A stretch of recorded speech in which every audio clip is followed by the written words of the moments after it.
Hey guys, this is Thibs here, and I'm making a video that is a guide video to Frost Mages. Now, this is impartially a response to the YouTuber Manta, who made a Frost Mage guide video for patch 6.2, and I watched his video, just was randomly YouTubing, and I've given it a dislike. And this is not because it was a bad video, because overall it was very well constructed and the work he's put into it was very nicely done, whereas I am currently just streaming this and I'm going to be basically winging my guide through as I go without doing any editing, so bear with me on that. But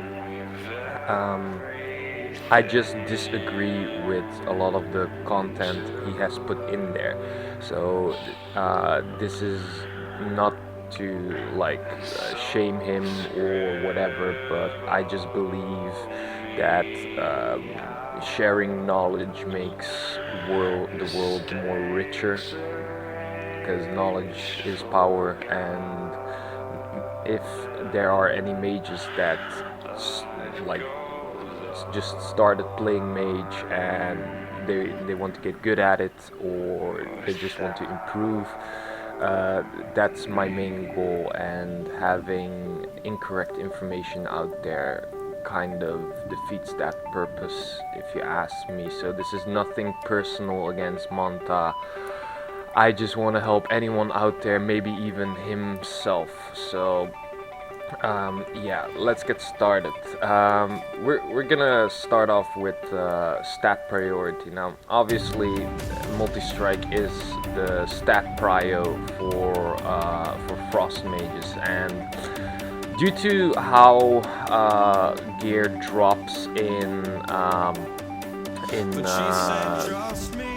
what's it called, in HFC, in Hellfire Citadel, it is a little bit hard to get your absolute bis, but multi-strike is the thing you kind of want to go for, because it, outside of your water jets, it just gives you your procs that you need to do damage, plus the fact that your icicles also get created by multi-strike. So if you would, let's say, cast one frostbolt and it would multi-strike twice, that would give you 3 icicles, and once you hit 5 icicles, any other ability you cast, it will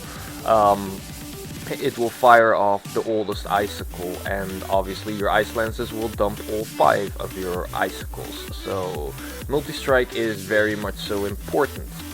As you can see, I have multi-strike enchanted and multi-strike gems in the sockets that have sockets. Now,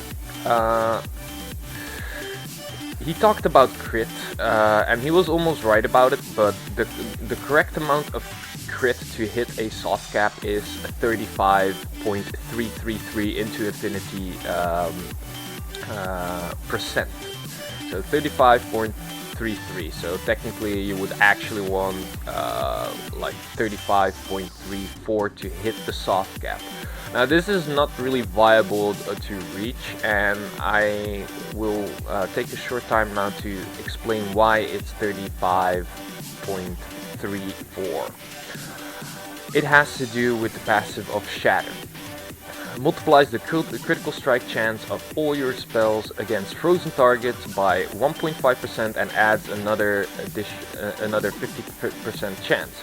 Now, the Brain Freeze procs and the Ice Lance procs named, well, Brain Freeze is the Frost Firebolt proc, so that's called Brain Freeze, and the Ice Lance procs are called Fingers of Frost.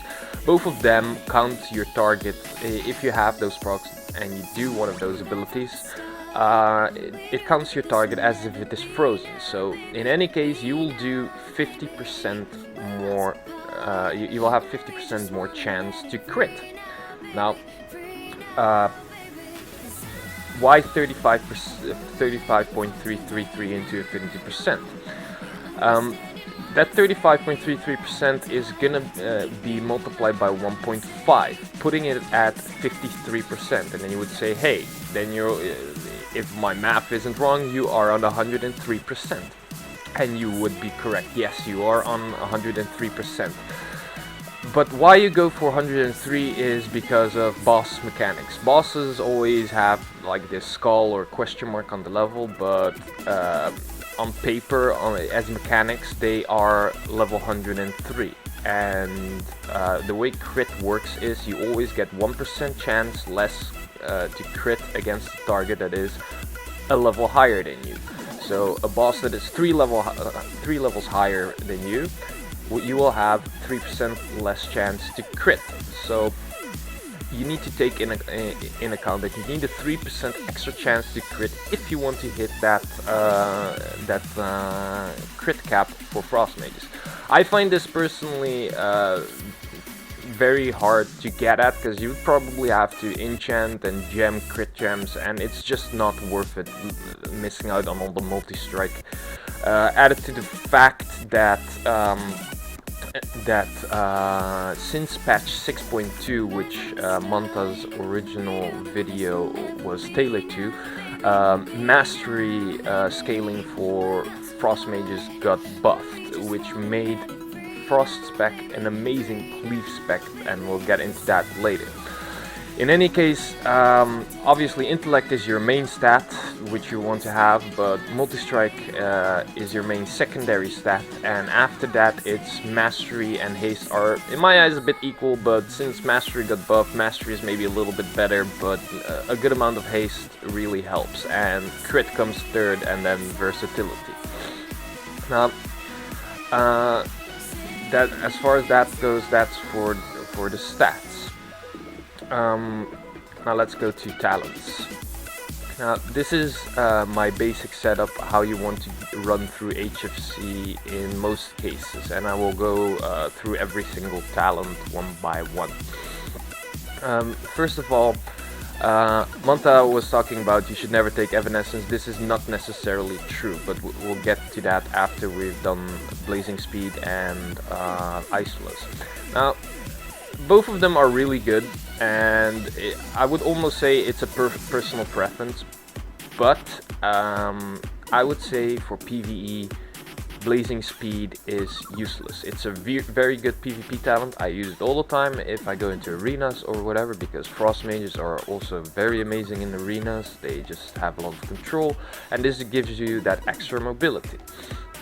Now, why will I not use Blazing Speed in PvE, rather Ice Flows? It's because of one of the main glyphs that I use.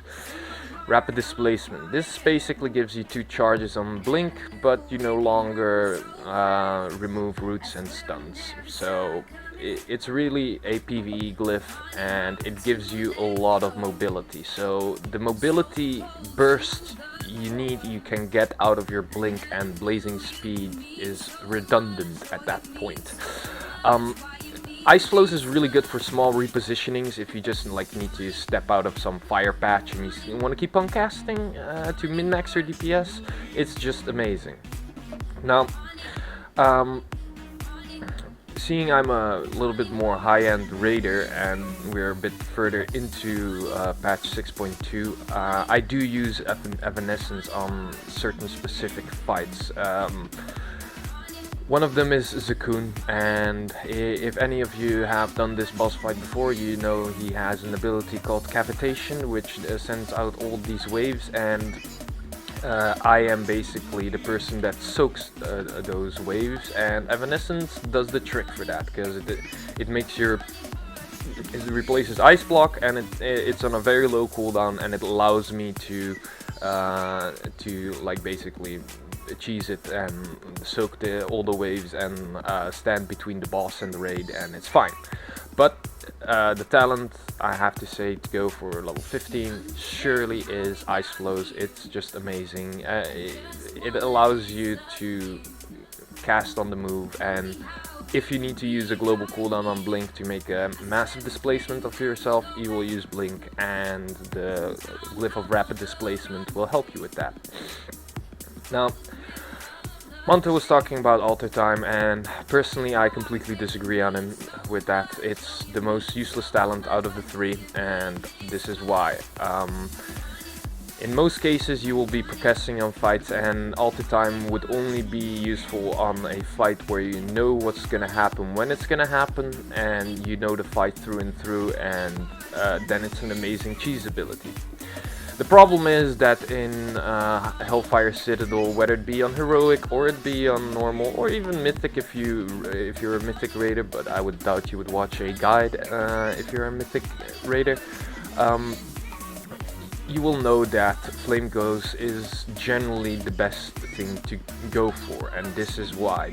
In Hellfire Citadel there is a lot of encounters with ticking damage, small damage, somewhere where you want to like drop a patch of something but overlap it with another one that does ticking damage, so it just makes you a lot tankier towards those ticking damages, and it is amazing. The reason I do not run with Ice Barrier is because, like, with my current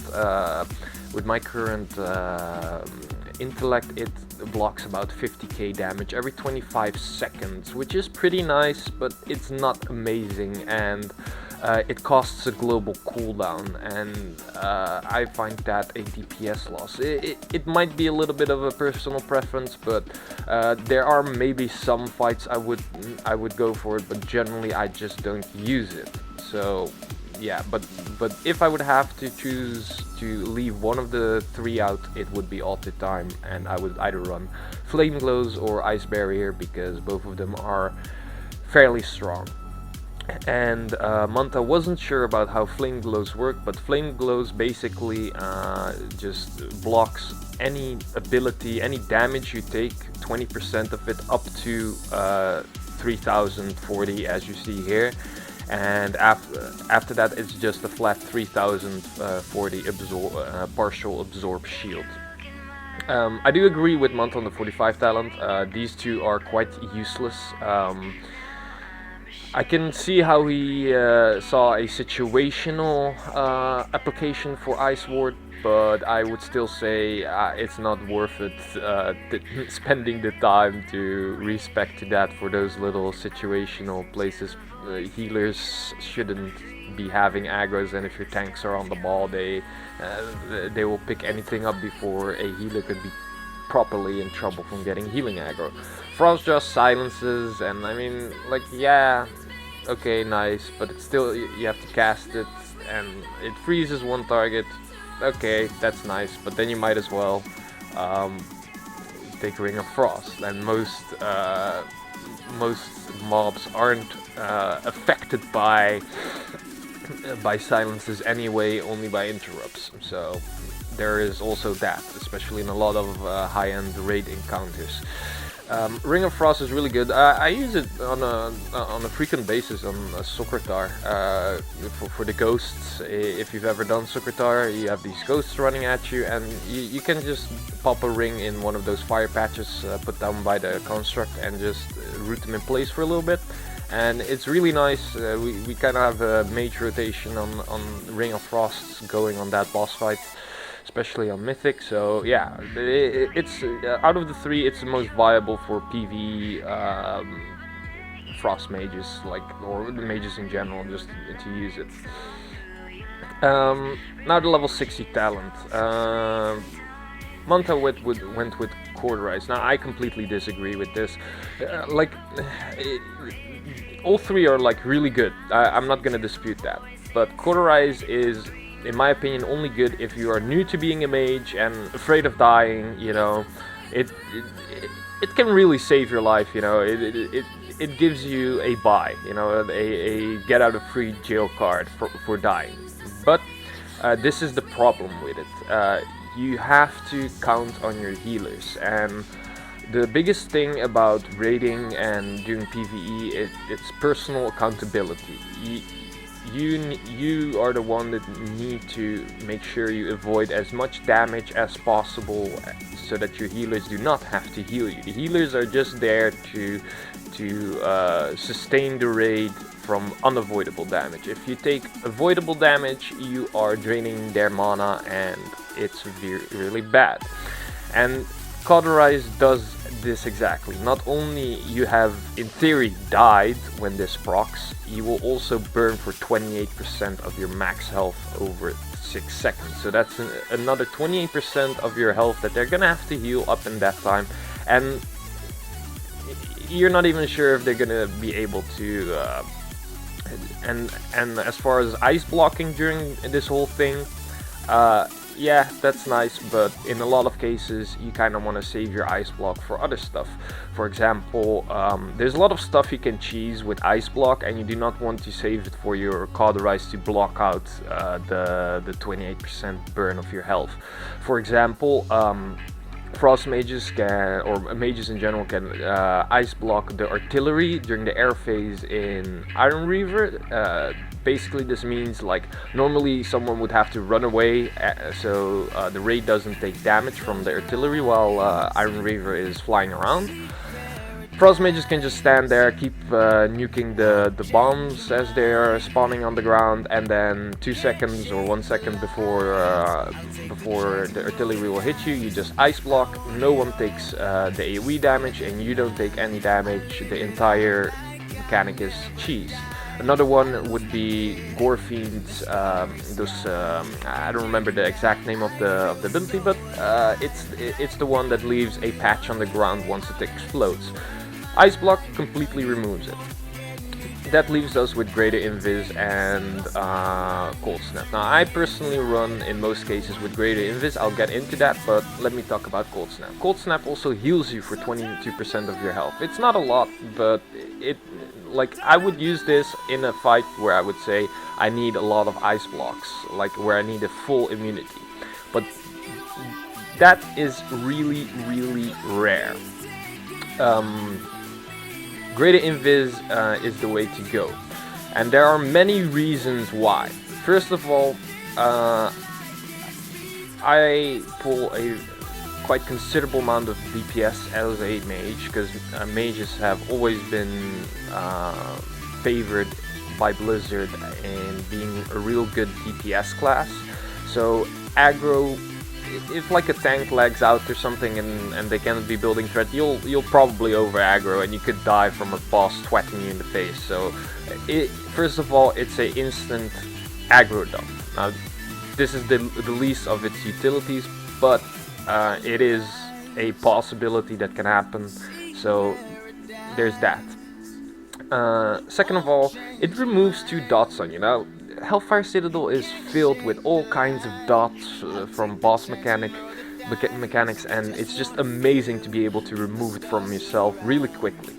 Third, it's a 90% it's a 90% damage reduction. So basically, like, you can use it as a personal cooldown when you know there's gonna be what's it called, a lot of damage coming in. And it also allows you to cheese certain boss mechanics. For example, a very important one, two actually, on Archimonde on Heroic, for those of you that, for most of you that probably pug it or do it with your guild, on Heroic, for the ring upgrades, or for gear for that matter. First of all, there is those chains you get, that your soul gets chained and you take ticking damage, and then you need to run away or blink away or whatever to break them, and then the entire raid takes damage. Yeah, if you instantly Greater Invis, it will dispel it from you, it will break the chains, and it will only do 10% of its damage to your raid. So it's an amazing cheese ability on that specific mechanic.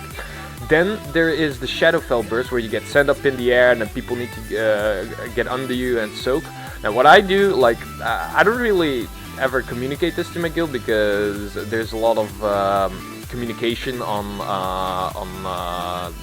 that boss fight on TeamSpeak. So, but how you cheese it is basically you get sent up in the air, and as you're falling down, you press the Greater Invis, so you are in the invisibility mode and you are taking 90% less damage. And basically then you point yourself into a certain direction as you're falling and blink. Now this will displace the point of impact where people would have to soak, but seeing you blink onto a spot where no one is you will take the full damage, but only 10% of it, and it will take about 100k from of your health, and that's it. Like, you basically avoided a lot of damage for healers. So this is by far the best level 60 talent as a mage that you can run with throughout the entirety of Hellfire Citadel. Another benefit you get out of it is that Great Invisibility only has a 1.5 minute cooldown, whereas an Invisibility, which you could only use as aggro dump and has a 3 second channel time, has a 5 minute cooldown. So, in my opinion, this is like the go-to ability level 60 talents. Level 75 talents. Frost Bomb I will get into once I go to the level 100 talents, but first of all I'm going to talk about Unstable Magic and Ice Nova. Now, both of these are really good, but you need to realize that in most cases you will run either of these, and the differences in which one you choose is your gear, and I'll get into that right now. I use Unstable Magic because I have what's it called, the 4 set bonus. Now obviously first the 2 set bonus, Waterjet generates a Brain Freeze when you use it, and Brain Freeze effect increases the Frost Fireball damage by an additional 20%. So your Frost Fireballs do 20% more damage, and you get a Brain Freeze charge as soon as you cast Waterjet. The 4 set bonus increases the duration of your Waterjet by 10 seconds and increases your total Fingers of Frost by 2. So instead of 2 stacks of Fingers of Frost, you can have 4 now. So this 10-second increase in Waterjet makes it, for me, with the amount of haste I have, a 11.72 second channel on Frost Balls. This is why you want to run with Unstable Magic, because first of all, Frost Mages are amazing at cleaving, and although Ice Nova does the trick for that, you just won't be able to fit it into your rotations anymore. You will overcap on 2 stacks and you'll just feel really bad about it, and it just takes Ice Nova out of the equation. It's still a really strong spell, but I would, with 4 set bonus, it becomes very much so redundant, especially if you have the Class Trinket as well, which is also the best trinket for Frost Mages. I have here a Heroic Warforged version with 2 Valor upgrades, which increases the damage of my Frost Bolts by 83%. If I cast an Ice Lance immediately after Frostbolt. Just for terminology's sake, I call this Ice Lance weaving, so I weave them into my Frostbolt rotations.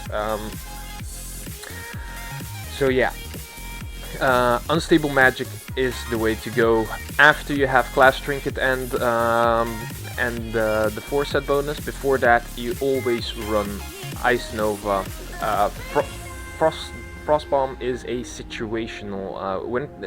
What I'm talking, just to make it clear, I'm talking about min-maxing DPS right now. If you prefer playing Frost Bomb and that's just your thing, okay, that's fine. I'm just talking about min-max. This is just a min-max guide, basically. Yeah. So Ice Nova is amazing as long as you don't have the very long channel time on your Waterjet. So the 4 set bonus and the Ice Lance weaving from the, what's it called, the Class Trinket. Level 90 talents. Now, mirror images, I used them in patch 6.0 and they were pretty good, but at some point they really got nerfed and they weren't that viable anymore. I believe the part they nerfed on them, that your multi-strike procs would give you Ice Lance procs and stuff like that, so it got really bad. Excuse me. At that point, basically Ice Flows, Incantus Flow and Rune of Power were the things to go for. Now, how do you make a decision between these two? Now, in theory, Rune of Power is the one that will sim DPS the highest, but it makes you more or less immobile. The best way I could say to go about it, if you are progressing on a fight and you're not familiar with the fight with your guild, I would go with Incanter Slow, because it generally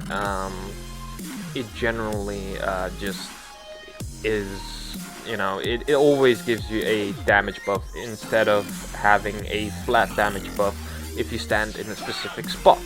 If you are very comfortable with a fight and you know you don't have to move around too much, and you basically know the fight through and through, Rune of Power will give you a bigger damage boost. But seeing with my guild, I am doing a lot of progression fights. I prefer to not be having the headache of dealing with Runes of Power, more on focusing on doing boss fight mechanics properly. The level 100 talents. Now, Comet Storm, I would never use this in PvE, like never. It's my go-to talent for PvP. It's amazing in PvP. I would not touch this in PvE, because its single target damage isn't that amazing, and if you use it as AoE, the damage gets split amongst all those targets anyway. Thermal Void is what you want to use in your most single target and cleave fights, just because, especially if you have like the 4-set bonus, you'll never have a issue of running out of Fingers of Frost procs and stacks. So it's just what you want to run with throughout the entire thing.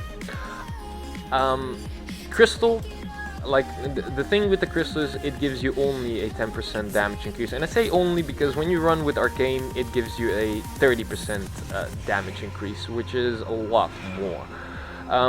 Crystal I only use on one fight, and that's Iskar, where there's a high requirement for AoE, so I find this a AoE ability in combination with Frost Bomb. Yes, on Iskar I use Frost Bomb together with the Prismatic Crystal, and it is amazing.